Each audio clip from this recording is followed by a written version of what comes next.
We are now recording.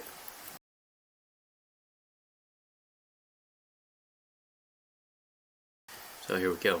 Welcome to the Legacy Combat course, a carefully structured pathway designed to equip you, an EVE University pilot, possibly Brave pilot, with the essential skills for PvP and fleet dynamics in EVE Online. This course is heavily steeped in the old culture and has been meticulously crafted by Saber A, a founding member of EVE University, a renowned alliance leader in a mercenary coalition, and a respected leader of major campaigns throughout New Eden. With over 2 decades of experience in EVE Online, Saber A's insights and expertise have shaped this course to provide you with foundational knowledge and practical skills critical to your success.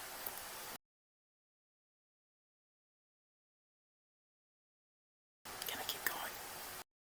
Yes, keep going until I stop you. Okay, EVE is a unique community in gaming, characterized by its distinct culture and dynamic strategies. The methodology behind this series emphasizes that simply imparting knowledge is insufficient. Effective teaching involves equipping you with the skills necessary to apply what you've learned in real combat scenarios. Each chapter within this program is designed with rigorous standards that are integral to your progression.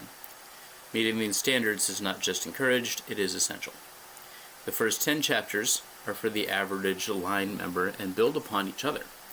These chapters should be taken from start to finish to ensure that you are fully prepared to tackle increasingly complex topics. Chapters 11 through 15 cover advanced topics to target future fleet commanders, tacticians, and strategists. This program operates without the distinction of meaningless ranks or titles. We focus on the core principles of learning in real scenarios. Many players bypass essential fundamentals in their eagerness to lead fleets, but our structured approach ensures that you build competence first. As much as possible, we have designed this curriculum below to be evergreen for years to come. Welcome to the sandbox. Yeah, but fun little, I don't know what you'd call it, but that video at the end of the intro there, that actually was dedicated to a character that some might know, Vile Rat. It was very sad what happened to him. But so the game came together. Didn't matter what side you were on for him. Okay, Yuri, read just do the table of contents just so they know what they're getting into. With pleasure. And don't be so slow. Like bang them out. By driving you crazy by talking slow. Yeah, a little bit. I'm sorry about it. No worries. Alright. Advancing to 1 1/4 speed. The Legacy Combat course, we've got, as you can see here, what ends up being 25 pages of content that will eventually be dropped into this document for your access. We just started, surprisingly, with the introduction, and today we are discussing cause and effect. As mentioned, these first 10 chapters are designed for everybody who wants to PvP. So, any role that you take in PvP, this will be helpful for you. We'll follow up with Chapter 2, Master Your Mindset, Chapter 3, Tactics of the Fleet, Chapter 4, Intel and Scouting, Chapter 5, Tackle and Anti-Tackle, Chapter 6, Force Multipliers, Chapter 7, Bubbles, Chapter 8, Fleet Index, which we'll explain when we get there, Chapter 9, Mistakes Were Made, and then Chapter 10, Fortune Favors the Bold. And those are the chapters that are really focused on everybody. And then, if you want to take advanced topics, Uni doesn't have caps, but we have caps in this course. Chapter 11 is capital colors. Chapter 12 is big game hunting. And then following there, we've got Chapter 13, which is a big one, on fleet command. And we finish up with Chapter 14, Endgame. 15. Fuck! What happened to our chapter? Where's the chapter? So basically, capital colors, it teaches you to prepare for capitals. You shouldn't be messing with capitals, but we all know you're going to because you don't listen ever. Case in point, Yuri. So I thought there needed to be one to give you proper guidance when it comes to getting into a capital. The goal here is to be done the entire table of contents by the summer, so by July. I'm aiming for 2 a month, but obviously December there's a lot of shit going on, so it's just one, and we've just thrown the intro in the one. Okay, this course is, as Yuri said, steeped in the old culture. Now, one of the biggest differences between now and then, now there's a lot of third party, let's go out, let's get this done, let's show you how to get it, how to do it, which is fantastic.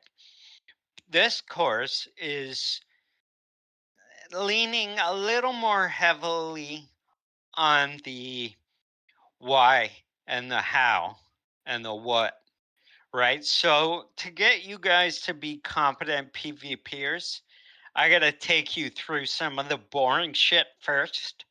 I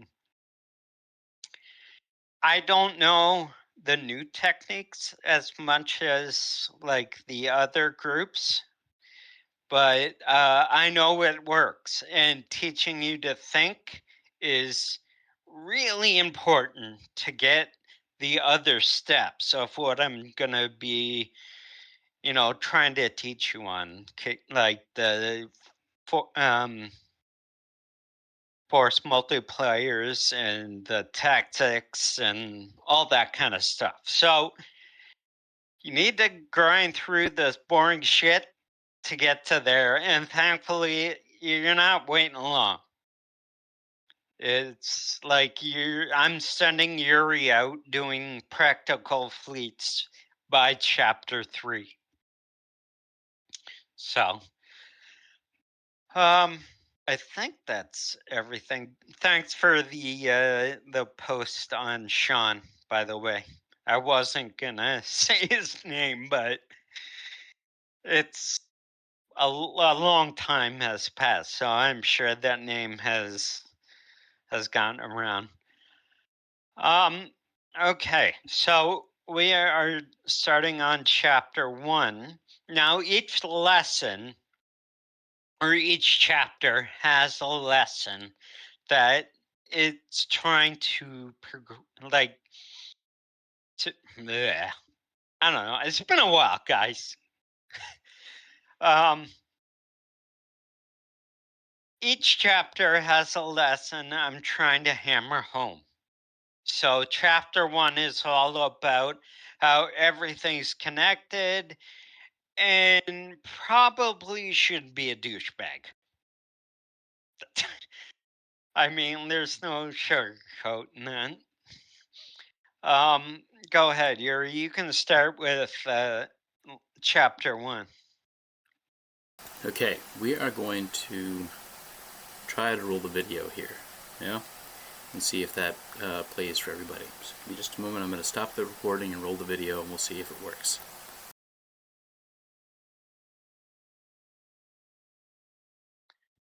Recording is resumed.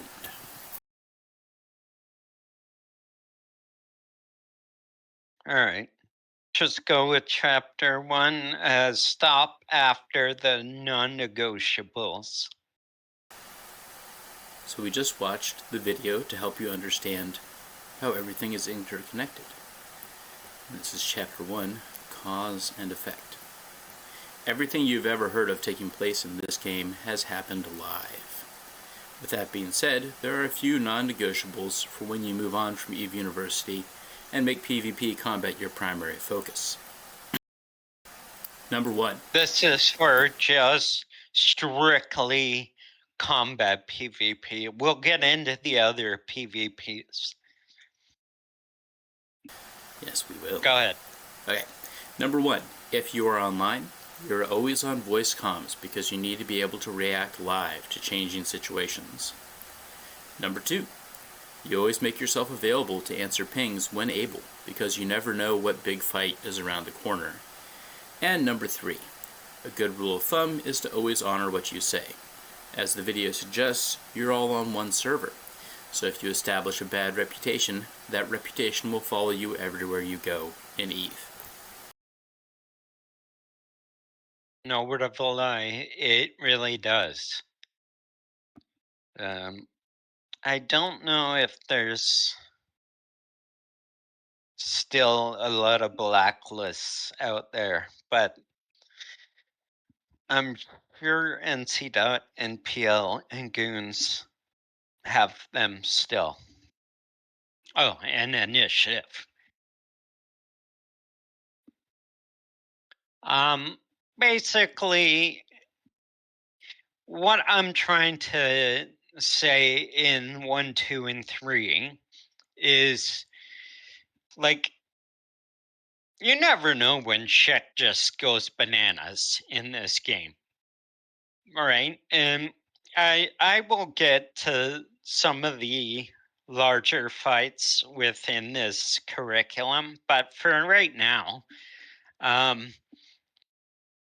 good rule is honor what you say.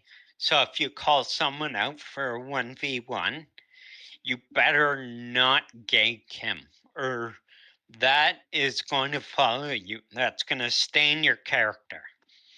What else? Oh, when you, I know I've been there countless times when pings go out to, for people that need help, or, caps log in and you're like, shit, I don't want to go because if I get my cap, that's at least guaranteed an hour and a half. I have to be on the computer. Like, just do it because those memorable fights start out that way. Read the next one, Yuri. Realizing how everything is connected to PvP is critical for your understanding of how EVE works. The resource PvP players mine, huff, rat, and explore in competition with other players to supply the materials that the production crews use to build the ships and modules you will fly in combat PvP. The market PvPers make sure everything is where it needs to be to keep the content flowing, balancing supply and demand. Without them, the market falls apart and nobody can get what they need. If you don't have these other forms of PvP, you won't be able to engage in combat PvP because you won't have any ships to fly or ammo to shoot. So look after all forms of PvP in your community, and your community should take care of you. Yeah, so in layman terms, guys, like the miners are PvPing. The market traders are PvPing. It's not like in your face as much as combat is, but you're competing with other players for resources, and you're competing with other players for market prices. So when you hear PvP, it doesn't just mean like go out and shoot some shit. It encompasses everything, and that's why I don't like when people are like, well, I'm a PvPer. Well, dumbass.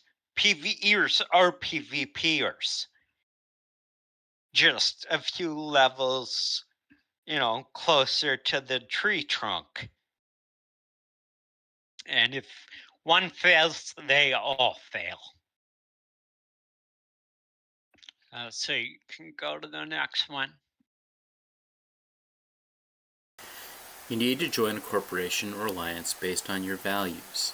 Aligning your core values with their core values guarantees content, camaraderie, and ultimately longevity.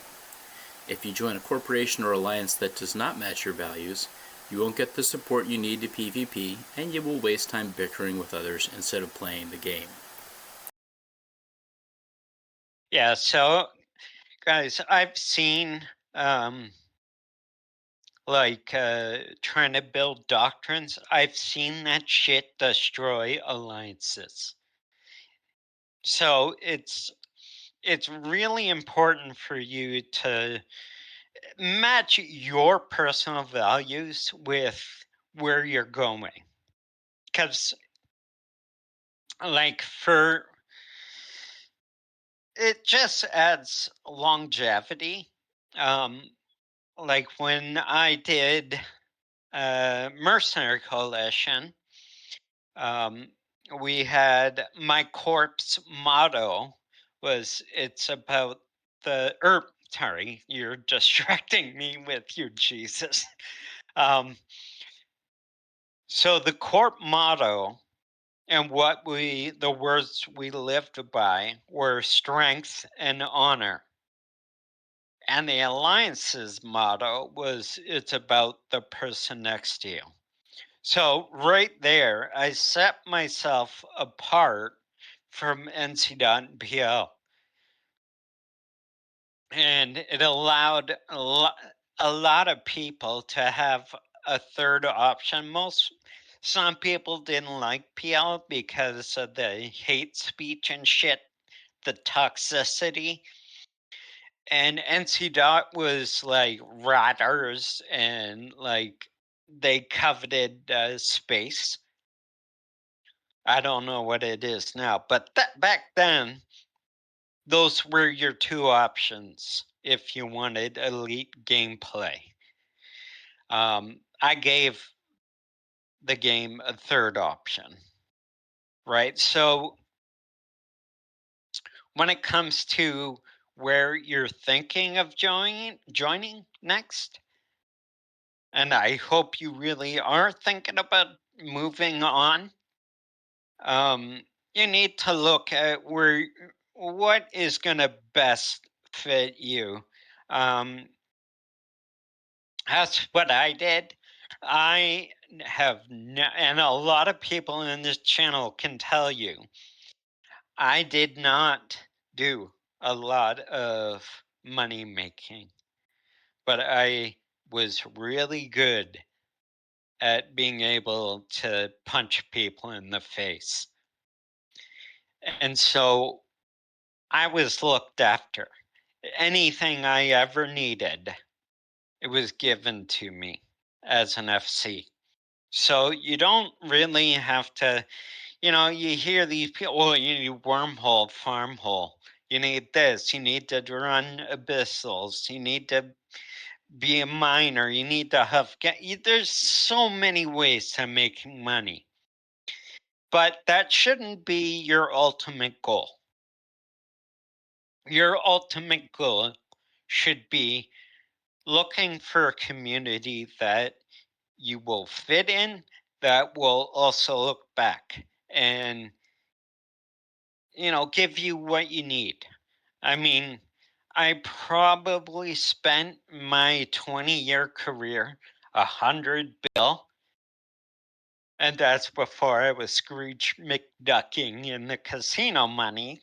But you take that part out, I probably spent under 100 bill. So it's doable. You don't have to stress out about making money. Okay, go on next. Yuri. EVE is a sandbox, and you and your peers are writing your own story. It's important to understand that in the history of EVE, it has always been about what the players do in the sandbox, and not about the content that CCP provides. What you and your corporation or alliance put into this game is what you'll get out of it. So make sure you're playing with an A team that shares your goals. Yeah.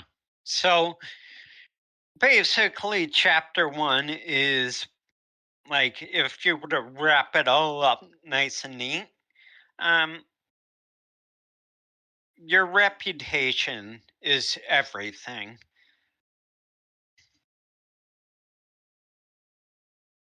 Oh, I see you still back, but